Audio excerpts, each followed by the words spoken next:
Less than 2 weeks away from the continuing resolution, the one that funds the federal government, from running out again.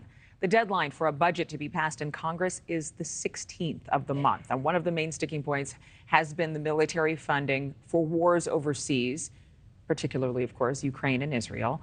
Despite new polling showing the American public overwhelmingly is in favor of continuing to send aid to those nations.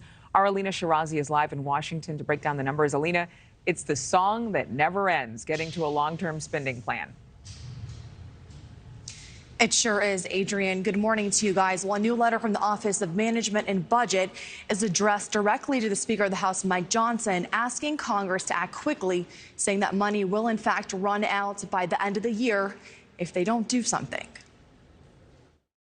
In part, the letter made public reads, "I want to be clear, without congressional action by the end of the year, we will run out of resources to procure more weapons and equipment for Ukraine and to provide equipment from U.S. military stocks. There is no magical pot of funding available to meet this moment.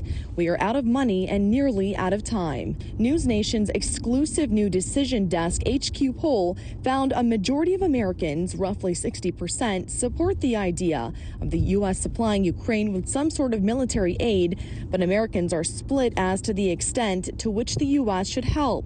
24% believe the U.S. should provide Ukraine with military aid with conditions. 22% believe the same, but without conditions. But both of those groups agree that the U.S. should not send troops into the region. About 26% believe the U.S. should lead negotiations to reach a ceasefire, but should not provide Ukraine with military aid or send troops into the region. The debate over aid to Israel and Ukraine are in full swing in Congress. Here where things stand. Last month, Biden asked Congress to approve $106 billion in funding, which includes aid for Ukraine, Israel, and Taiwan. But Republicans want extra funding for border security before they agree to that deal.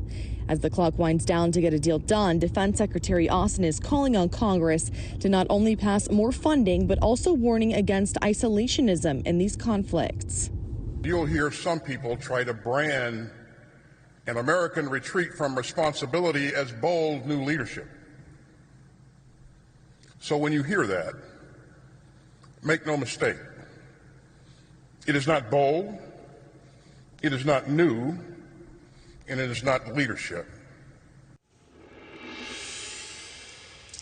And we learned that President Joe Biden has requested a classified briefing tomorrow. He wants to meet with senators to discuss both packages for Israel and Ukraine, or maybe there'll be one. I guess we'll see. Markie? We'll follow that meeting closely and see what comes of it. Alina, thanks so much. Thank you for watching. Go to newsnationnow.com to find NewsNation on your television provider. And don't forget to click the red subscribe button below to get more of NewsNation's fact-driven, unbiased coverage.